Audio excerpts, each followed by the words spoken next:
SRBMedia. Hello, Gabby. Morning, Terry. How are you? Yeah, good, and welcome everybody to part 5 of Terry Curran's weekly podcast, The Curran View. While we're talking, and it is number 5, who was the best number 5 that you actually played with or against, Tel? Best number 5 I ever played with would be Roy McFarland. Yeah. You know, he was the best I played with, and I would say the best against would be. I played obviously out wide as well as through the middle. So Kenny Sansom and Derek Statham were the best two fullbacks I played against, and McFarland and Colin Todd would be the best two I played against. Kevin Beattie was another one. Absolutely fantastic player. Another one what finished early through injuries, and obviously he's not with us now, so rest in peace, Kevin. But he was a fantastic football player. Now, 3 players that you've referenced there, 3 absolute stars of the 70s, and really should have been the bedrock of the defensive unit of England throughout them 70s, that 70s period, shouldn't they? Well, I think Colin Todd's another one. McFarland, I think Colin Todd played about 23, 25 games. Yeah. Played him at full-back more than anything else, just to get players in team. That's what some managers do, just to get certain players in team. Yeah. Instead of, being brave enough to leave certain players out and picking your best team. Mm-hmm. Kevin Beattie was a bit different. He had bad knees, but what a player. I mean, you talk about bringing the ball out nowadays. But he's one of those players what could do it. Him, Colin Todd, Roy McFarland, Norman Hunter at Leeds. Even though they're going about Norman Hunter being an hard player, could play football. Could play football. That's the difference. He was the first player to be voted the football player of the season. You know, the old PFA, when it first started, because it didn't start until that 73-74 season, and Bite Your Legs Norman was given that accolade. Yes, he was. That's right, because people knew he could play football. Yeah. Obviously, Ramsey picked the team with Jack and Nobby Stiles. Yeah. But Nobby Stiles could play as well as he could kick. Yeah. The thing about players, it's about managers' opinions and what manager thinks is the best player out of whoever's at the club, and that's why they get the pick before other people. Mm-hmm. But when you look at players, when they nominate these people, they always nominate what they think is the best player. 9 times out of 10, they always pick the skillful ones. Yeah. If you look at them, what's done it? Yeah. So Hunter, like you say, Hunter was the first one, and he was a defender, and people called him, Bite Your Legs Norman, but he could play football. No doubt about that, he could play football. I think it's very unfair when, hard players of the 70s are referenced, because they're known particularly for being hard men. But as you say, in most of those cases, they were damn good football players as well. Another thing that always gets my goat is the reference and the 110% player. I mean, what's all that about, Terry? Because if I'm charging up my phone, it goes to a maximum of 100%. I thought 100% was the maximum. So where do the commentators get this 110% from? It's balmy, isn't it? Well, I wrote about this myself not long ago, about 100%. You can't get any more than 100%. So when they go 120, 130, 110, what they are, these people, they are intellects what's gone to college. Yeah. And they're trying to invent something what's not there, and trying to make us all believe, that you can give 110. You can't. You can only give 100%. Yeah. And giving 100%, if you haven't got skill with it, won't get you through. Yeah. It will never get you through a game of football. Yeah. Because if you look at all the teams what's won everything, they've all had skillful players in. Yeah. Skillful players. And what year the TV pundits will turn around and say that all the managers had all the money to buy all the players, these type of players. I get that. I really get it. But at the end of the day, what he's done is pick the skillful players. Yeah. And that's why they win these trophies, whether it's World Cups, European Championships, European Cups or leagues throughout the world. Hmm. Yes, they have the best players because they're signing the best players. And if you want to get up with those type of teams, well, if you haven't got the money, what's the best way to do it? Is to coach your players, Yeah. not Develop. not organise. Yeah. Because that's what they've worked on, organisation, Yeah. not to get beat 5-0. Mm. And they still haven't clicked onto it. That's what they're doing, or that's what they've done. Your Well, Sam Allardyce, your David Moyes, they've worked on not getting beat 5-0. And then you hear these people turn around and say, they've done a marvellous job. yeah. Marvellous job at what? Mm. They've ruined the game of football. Yeah. There's no entertainment in it at all. No. To keep So, to keep a team up is the bare necessities. 100% is the bare necessities. It's an absolute given that both of them are what you should do as a player, as a manager, as anybody in football. What needs to be done, as you rightly say there, is we need players with skill that can change a game, can make the play, and can get fans up off their seats these days. well, will we get that back? I'm not sure whether we'll get that back. We We'll can get it only back hope. from we get it back. I think we'll get it back from foreign coaches, because if you look at the rest of the world, they keep producing. Yeah. You know, your Messis, your Ronaldos, and the Portuguese Ronaldo. Hmm. The Dutch, they keep producing. What do we keep producing? Yeah. We keep producing box to box players, Yep. or big centre forwards, or big centre halves, and we think that's marvellous. I know. We think it's marvellous, you know. And what have we won? What have we won? Nothing. If you look at the teams what's always won, the prime example for us, Lammy Lloyd and Kenny Burns. You would say they were kickers. Yes, they were. Mm. I played with them. But what Cloughie did, he made them get the ball down and pass it. Yep. Not knock it long. Yep. Not boot people, because he fined them if they kick people. Mm. You know, so he got them in and he improved them. Yep. What the other coaches do, Gary, and just right, eight channel balls, and you know, it's never going to get us anywhere. You've got to have a mixture of picking the best players to do that job. And if you've got three players, Colin Todd, Kevin Beattie, and Norman Hunter, right, then whoever in your opinion is the best in those three, you put him in. And if he does well, then he stays in. But if he doesn't do well, then you can have a look at the others. But not to say, oh, well, we'll put Norman Hunter at right back, we'll put Colin Todd at left back, we'll play Kevin Beattie at centre half. Yeah. That's poor management. Yep. That is poor management. You know, footballers should be able to use both feet. Yeah. Right? They should be able to use both feet. But 8 out of 10 can't. So what do? We say, all right, we'll put a right back at left back. What does he do? And it could be a 50, 60, 70 million pound player. What does he do when that ball comes to his left foot? He'll pull it back onto his right. Yep. You know, so now you've lost that split second, and that's all you need in football when you're playing against the great players is a split second. Yep. Yet our coaches don't see it. Oh, no. You know, he understands the game. Don't make a difference. If you can't use your left foot, you've lost that split second to pass it. You've lost a split second to put it into areas in the box. You've lost that split second to pull it back to someone because you're having to transfer it onto your other foot.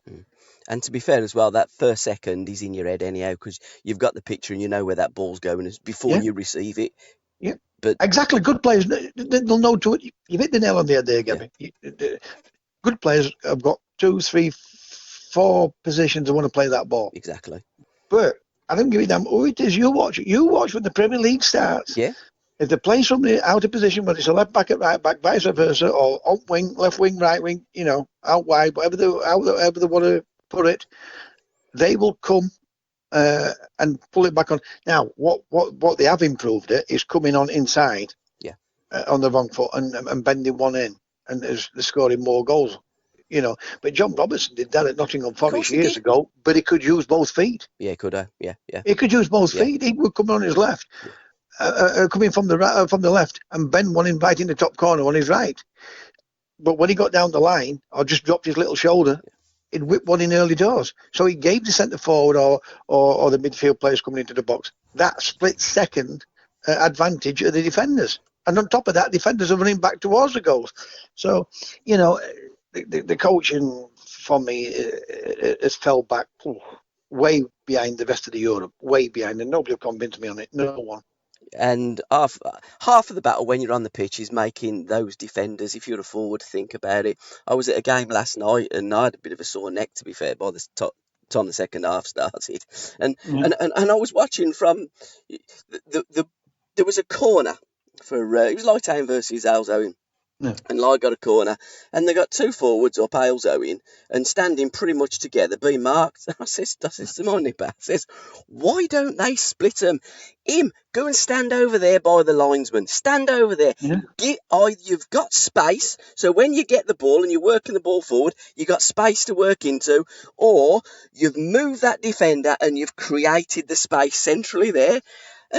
And football is all about, and it's not rocket science, it's the simple things that's the most effective, isn't it? But Gabby, if you were a footballer, I don't mean this to be rude to you or them Yeah, what's not yeah, playing yeah, football. What I'm trying to explain to people is yeah, this: by being a professional footballer, yeah, and then you listen to some of their coaches. exactly. Listen, I listen to somebody like yourself talk, and I listen to some ordinary fans talk, Yeah, and they talk a lot more sense yeah, than the coaches. yeah, What are coaches? Because you're right. It's about pulling people out of areas. yeah, It's about players. Again, look, we're going on about Alan Dotson, who was talking about yesteryear. yeah, He plays for England. His two games he plays is absolutely brilliant. yeah, The second one, we forget beating Germany. mm-hmm. It's how we beat Germany Yeah, at football. yeah, And we split forward passes. yeah, And what do? We don't pick him. yeah, But we've got players like that. We've got players in today like that. yeah, You know, I mean, Southgate is trying to change it and he's trying to play football, right? But his problem is it's a slower tempo yeah, than the Ajax would do, or the Dutch team would do, or the Spanish team. Once he gets that right, mm-hmm. then he's got a chance. But going back to what you were saying, you know, good players will create space. Yeah, You know, reliable players, he'll do what the manager wants him to do, go stand there. yeah, And then what happens? It's a bad ball what goes in.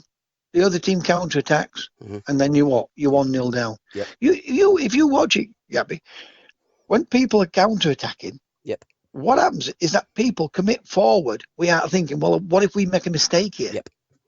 You know, because at the end of the day, it's about when you haven't got the ball, players saying, right, what's Gabby going to do?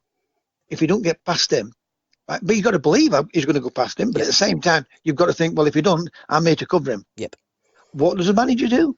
Once that player takes some more, whether it's a Terry Curran, if he doesn't do it, he don't go past him, and they lose the ball, and they nearly score, the manager's going ballistic. Oh, Yeah. get him off that, get him off. You know, the only people what's going to create chances is the people what takes people on, Exactly. the people what's going to take a risk, what's going to play between lines. Because when you play a ball between lines, whether it's a pass or whether it's a dribble, you're taking people out of the game. Exactly. Now, when you just throw the ball up there, a 30-yard pass, what happens? Right? It's a 50-50 ball. Correct. Yeah. And who's going to win it? You may win it. The opposition may win it. Yeah. The best one of all is this: every training ground coached by an English coach, you will win the second ball. Yep. And win the second ball. Keep the first one. Don't give the first one away. It's crazy, isn't it? But they don't see it. I know. And it's me what's stupid. You know, it's me what I ain't got a clue what I'm talking about. That's what baffles me with it. It is. It's amazing. It's amazing. It's baffling. Let's go back to the 70s and let's go fast forward to today, or not so much today, tomorrow. In 1979, February 1979, Trevor Francis was the first £1 million player. I honestly believe if you'd have stayed fit at Nottingham Forest, Trevor wouldn't have gone, because I don't think Brian would have bought him, because I think that he believed so much in you, he'd have already got his forward line. So I don't think Francis would have. That's my personal opinion. But now you're looking at Gareth Bale. He could be the first £1 million a week player. Well, It's gone from the sublime to the ridiculous, hasn't it? Well, I'm a big believer in Gareth Bale as a footballer. Yes, am I? But I'm so disappointed in him as a footballer watching him. And I understand what people are saying. Well, Real Madrid are trying to. Every football club forces a player out when they've had enough of that player. Absolutely. Whether it's Newport County, Yep. or whether it's Real Madrid. Yep. Yes. Now, this is not doing football great £1 million a week players, paying someone £1 million a week. Mm-hmm. Now, how do the Chinese get that? Where are they going to get the money from? No idea. Nobody does. Yeah. Nobody knows this. Well, they do, but they can't prove it. Exactly. And I'm not going to mention it. But anybody thinks about it, if somebody's paying somebody £1 million a week, how are they going to pay that? Yeah. And not only that, they'll have 30 or 40 players to pay. Yep. You know, so it's crazy. Is it worth it? No. Messi's not worth it. But what they're worth the best what they can afford to pay. Yeah. Now, is that at the cost of fans not being able to get into the ground? No, because there should be a limit to what people make. And I'm on about good money now, not what we got paid. I mean, you saw people like Tommy Smith, what struggled when he played football after he finished playing football with his legs and having to get mobility and things like that. Not the PFA helping out, not Liverpool helping out. It's been a disgrace. Yet they can find money now to pay these players vast amount of money. And I want for them to earn as much as they can. So when they get out of the game, if they haven't got another job to be able to go to, at least they've got security. You know, but where do they get this money from? Where are they getting it from? You know, because somebody not paying tax on if they're paying £1 million a week or trying to get it around the system.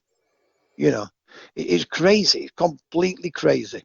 You know, to pay that kind of money for one player. Now, what's the other players going to think? Regardless what you and I think, there'll be some players in that dressing room think, well, hang on a bit. Why should I do it? He's going to get all the praise. They're going to talk about Gareth Bale. I've seen players do it. Exactly. He's going to get all this money. I'm getting a fraction what he's getting.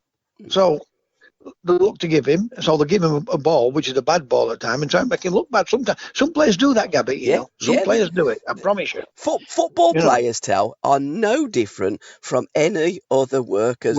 Fans don't understand that. It's like in layman's terms, if the Rover brought somebody in on 4 times the salary of the bloke working next to him, the bloke working next to him would be knocking on the gaffer's door asking for a pay rise. It's only human nature, and you're absolutely right. That's exactly what will happen wherever Gareth Bale goes. If he went for £1 million, the bottom rung of that football club would be saying, listen, I know I'm not as good as Gareth Bale, but if he's on £1 million, I want more than £10,000. I want £100,000 now.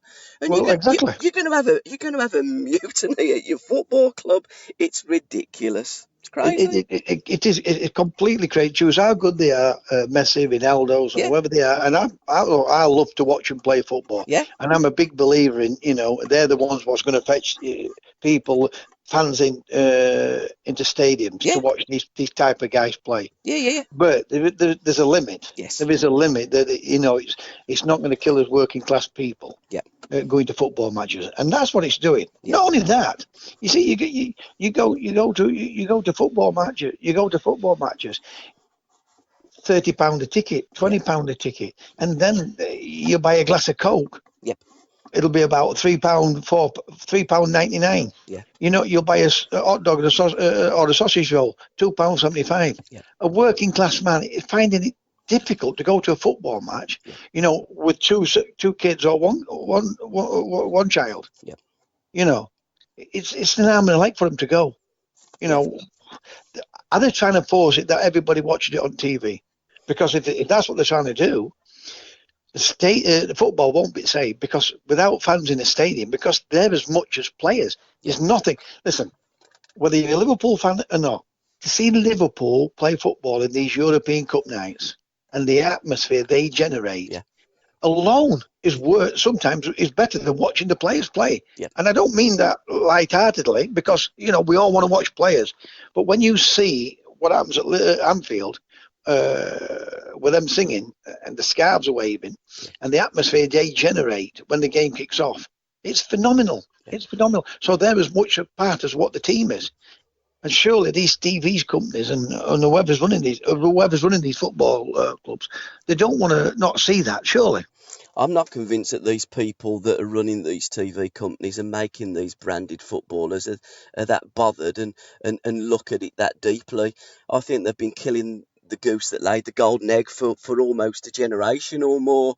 And one of these days, a big club has to go bang, has to go to the wall. We've seen it with Bolton and Bury, Yeah. and because it's a team that's perceived to be a lower club, that football doesn't really take much note.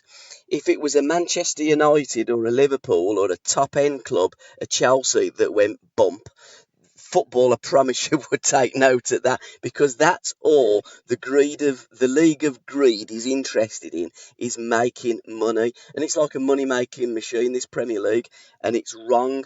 I don't like it. How we're going to change it, I don't know, but You it's won't. TV. It's TV that's got the clause in there. And let's be honest, if Sky went bump, you'd probably have Amazon come and give them even more money. So I Well, don't think you're going to change it. you won't change it No. because some clubs have gone burst. What's been in the leagues? If you Yeah. look at Scarborough of this world, Yeah, exactly. they went bust and they weren't bothered about them. Now Bolton's a bit different Yeah. because Bolton has won the league in the FA Cup. Oh, yeah, found the members. They have won it. Great club. Yeah. So what's happened to them is a disgrace. Yeah, it is. And again, they've got to start. Whoever takes over. Mm-hmm. So, Paul, you take over Bolton. You've got enough. You've won. You've got £1 billion. You take over Bolton, right? And you're starting with 12 points less. What has Bolton Wanderers done? Exactly. I still can't convince people on that. No. It's Bolton. Bolton haven't done anything. No. The fans haven't done anything. It's the people what's done it. And I'll tell you what, the bigger crime is the people what's allowed them to do it. Exactly. When these people go on, you've only got to look at, forget politics, but when you're going about these people not paying these taxes, whoever's in power, put those things in place for them to get round the not paying the vast amount of tax what they should be paying. I'm not saying people should pay vast amount of tax all the time. Yep. They should but contribute a little bit to it. What they've done, the people what's run Bolton are the ones what should have been stopped from getting another business. But no, it's a football club. We'll destroy the football club. Yeah. A football club can't do anything about it. The fans can't. Well, all the fans can do is try and demonstrate, like the Blackpool did with Oyston. And then you get other people saying, oh, well, they shouldn't be doing that because they're hurting the club. Well, who hurts the club more than these people doing what they've done to Bolton Wanderers? Yeah. I'm not a Bolton fan, but what's happened to that football club? It's a disgrace. Yeah, it is. The PFA, a disgrace. The FA, a disgrace. And the Premier League, a disgrace for allowing it to happen. Yeah. Wholeheartedly agree. And as you rightly say, the club have done nothing wrong. The fans have done nothing wrong. They need help and assistance. So what do the authorities do? They dock 'em points. How the hell's that going to help them? What they need to do is say, right, okay, Bolton Wanderers, your players ain't got paid for, I think it's about 6 months. It's an absolute mess at this football club. Right, you're not fit and proper to run the club on your bike, sign die, never ever going to run a football club again. Put it in the hands of somebody that can, because the club's up for sale for nothing. Get the club up and running and help the club as much as what you possibly can, and do not give them a points deduction. That's just adding insult to injury. I mean, that's how it should be done. Yeah, you know it, I know it, and there's a lot of people know it. Yeah, a lot of people know it. It should be done that way. But when you look at it all, what these people are doing, and they're getting away with it, and they seem to get away with it, and everybody seems to think, oh, it's all right for them. But if ordinary people were doing that, they'd be punished for it, and I mean punished for it. Of course, they would. And it should never have happened to be allowed to happen in the first place. It should never have allowed to happen to clubs like Bolton, any football club. Yeah. That's a community what people, 2,000 or 60,000 fans want to go watch on a Saturday or a Tuesday or a Wednesday. And it's taken away by bad management of the football club. And what I mean by bad management, the people what run these football clubs. Because every time they fetch a manager in and he don't get it right, why don't these get the sack? Exactly.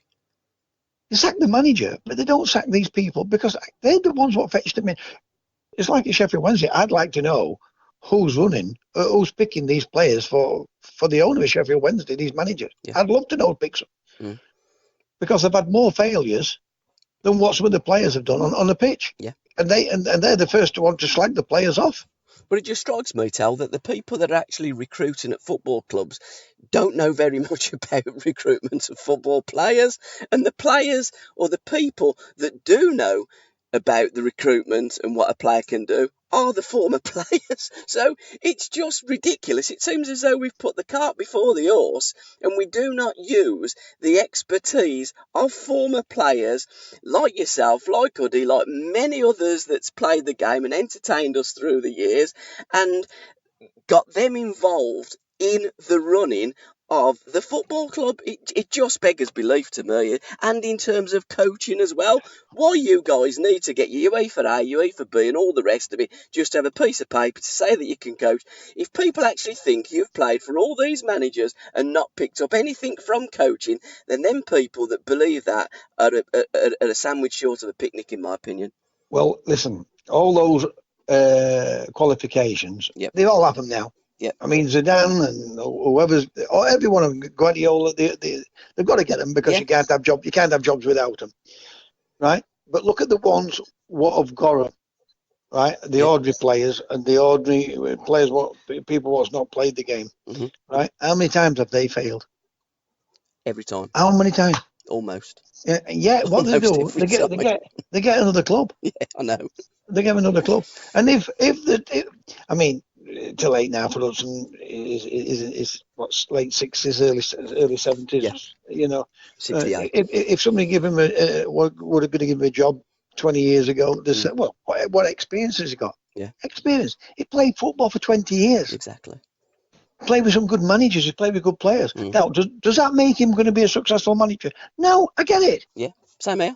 But what he will do, you know, if he was working in the academy or was working behind the scenes, is there for the advice for these upcoming coaches to learn from. Yeah. Now, we don't want to do it. They do it in Europe and throughout the world, but we don't do it. It's crazy. We don't do it. I mean, in terms of how he got turned down twice, he got turned down the manager's job at Fulham, and he got turned down, well, sadly, he got the job as Stoke City manager, and Mr. Edwards, the chairman, died the very morning that Alan was going to take over as manager of Stoke City. It's unbelievable, but that's football, and the only reason that Uddy wasn't invited and got in there in the managerial or coaching capacity of football is because he's too truthful, and the same as you're too honest. You say what you see. You tell them what they should be hearing, not what they want to hear. Exactly. That's what we do. Yeah. Here's a prime example. People said to me, you talk about football, well, why don't you do it? Well, I went into management, a little goal town. You're having to go down there where there's no money and nothing. So when I went to Goal Town, I was pestered to manage Goal Town. Yeah. Goal Town were 8 points adrift of the league they was in, right? 8 points adrift. And I'm thinking, can I keep these up? Anyway, Brid Town wanted to buy one of the players, so I said to our chairman, Chris Raywood, sell him and get these 3 players. Yeah. And we got the 3 players, and it kept us up. The following season, I signed about 4 or 5 young lads. The budget was £750. I kept it down to £450. Yeah. And I was the one what paid tea and toast and beans on toast and scrambled egg on toast when we went down to places like Carnarvon and Bangor. I was the one, not the club, me.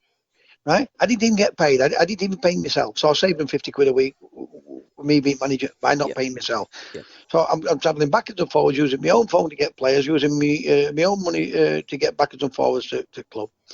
I sell a player to Sunderland, Ian Sampson, for £8,000. I sell a player to Wigan, I forget his name now, for £5,000. Right? I get Leeds down, who send a big team down. You know, Worthington, all these players, I sent them all down. We got another 8,000-10,000 from that. Forest sent the players up. So, you know, we knowing the Cloughie and all these other. So we made around about £29,000. Yeah. Right. So I said to the chairman, what we'll do, can we afford to go up into conference? Because we were in the league below the conference. Yeah. He says, yeah. I says, is that what you want? He says, yeah. So anyway, I said to players, we haven't got this, but you're going to play football. You're going to enjoy your football. I can only afford to pay you this. So I agreed that, and I said, what we'll do at the end of the season, we'll, like, if we get promotion, we'll take it away, or we'll have a end of the season do here in England. We'll, Yeah. we'll go to seaside, whether it's a Blackpool or a Scarborough or whatever, you know what I mean? So anyway, I left it with that. I told chairman what we're doing. I couldn't go on the Tuesday. So anyway, because I had a transport cafe and I had to be there because I had someone coming over about something to do with the business. Yeah. So I couldn't go that night. So I left the coach and the owner to talk to players. And 8 weeks down the line, I get a phone call from chairman. Right? Can you come over and see me? So I goes over to see him. He opens a bottle of Dom Perignon. I'll never forget it. He opens a bottle of Dom Perignon. We've only played 9 games. Yeah. I said, what are you doing? He said, I said, we haven't won league, you know. He said, no, Terry, we've got to get rid of players. I said, how do you mean we've got to get rid of players? He said, we owe them £1,000 each. I said, you what? I said, my budget's only £750 and I've kept it down to £450. I've saved you £300 a week there. I've made you £29,000. How do we owe them £1,000? Yeah. He said, I've agreed a bonus system with them. I said, well, I told you what to do. And he said, I didn't expect us winning that. We won 8 and drew 1, right? Yeah. And I thought, well, that's it. I says, you'll get rid of players. I'm not getting rid of players. And that will me footballing managerial career over with, because that's what you were dealing with. Yeah. And when they keep saying these top players should be managing, no, they shouldn't be learning the trade down there. Yeah. They've learned. Sol Campbell learnt his trade, whether we like him or not. Yep. Whether we like him or not, I listen to him, and sometimes I cringe when he's saying things what he says. Yep. But he was a top player. So if he's going to go into management, then he shouldn't go no lower than the Championship. He should not go lower than that because it's not work with those type of players. Yeah, and you're going to say, well, that's how you look. No, you don't, because them players, those players what have been signed at that level are just kick and rush players. Get it? Big centre forward, big goalkeeper. Big centre half and just bolt it through me. He's never done that. When he's played at Arsenal and Tottenham, they played football. Yeah. So when he's working with them, he'll find it difficult. So the chairman did that, and I said, you think to yourself, what chance have you got? I mean, we were playing football, right? And there was a reporter, Brian Gamble, who used to write for Times. He wanted to do a piece on it, right? And I spoke to him on the phone. He said, the football I've been told is fantastic what you're playing. And that would be footballing managerial career over with, finished, done. Crazy, I went to mostly for about 3 weeks, and I resigned. I didn't get sacked. I resigned, and I'll tell you the reason why about that. When we're not on, because I had a mate there, and it was a big headache. The predicament.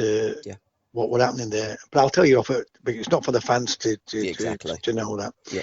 But other than that, I would have gone into management, and probably I would have been one of the coaches what's fetched the game back to the people, because I've got the I don't want to swear, I've got the bravery to play football. I'm not bothered if I lose. I don't want to lose.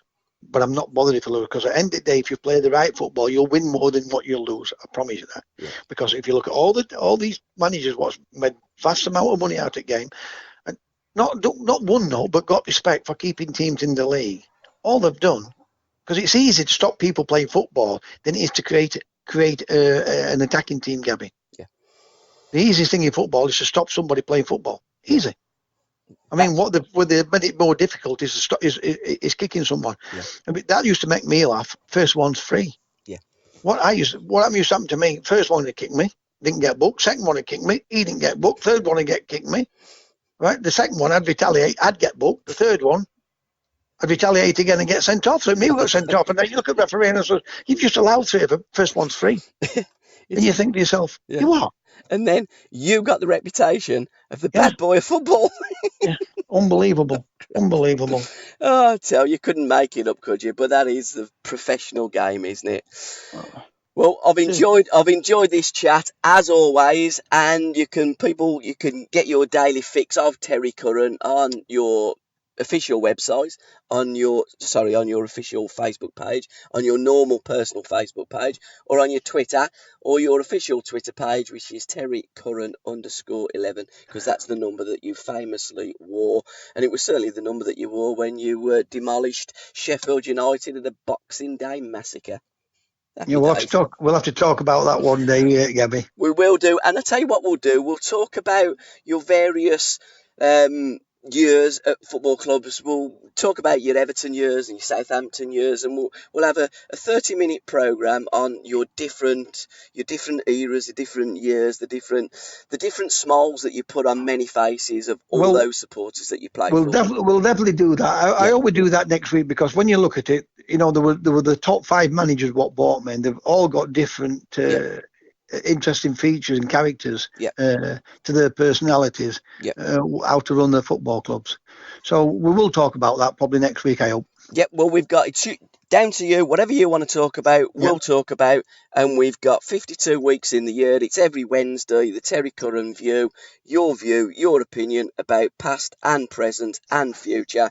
It's all about you. And hopefully one day somebody will listen to this and give you a job in the game again, and have you as a manager and be able to put smiles on faces like you did when you played.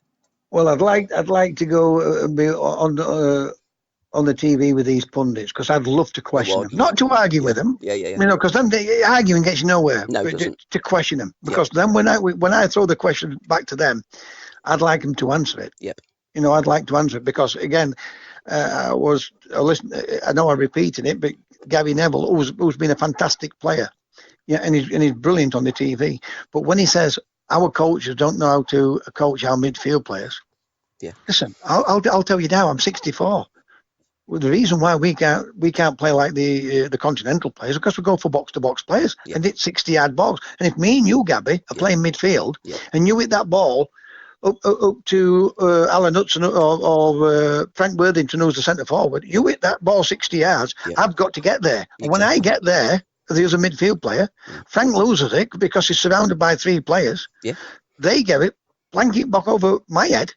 I'm having to turn around to get back. You then have to come out to try and close someone down. The ball gets past you. They wonder why there's no shape from midfield. Because they don't know what they're doing is signing box to box players from young ages. It's unbelievable. But that's football. We'll never change it. Well, let's hope we can do one day, Tav. Let's hope we can. We can always live in hope. Lovely talking to you again. Cheers, top man. I'll speak to you next week. Lovely. Thank you. Thanks, Cheers, Tav. Gabby. Bye-bye. Bye-bye. Bye-bye. Bye.